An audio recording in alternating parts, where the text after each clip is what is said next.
Here's my switch. Right now it's off. To prove to you it won't work, there's reverse. Don't work. Turn it on. Wait for these couple of cars to pass.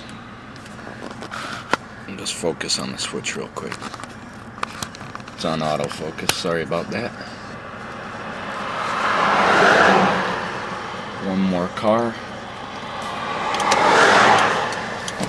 Pull out here. Then when I go into reverse,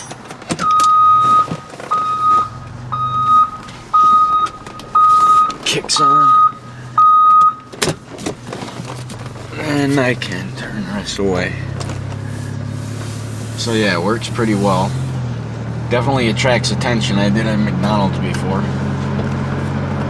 I was getting weird looks because it's 4Runner. It's not a dump truck or anything, but it's useful on scenes.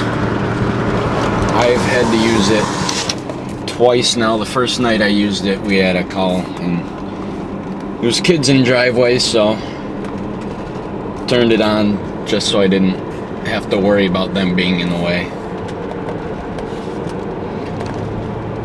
I know it's more of a novelty, but it is worth it for the safety factor. What I do, I'd just rather have it on and annoy people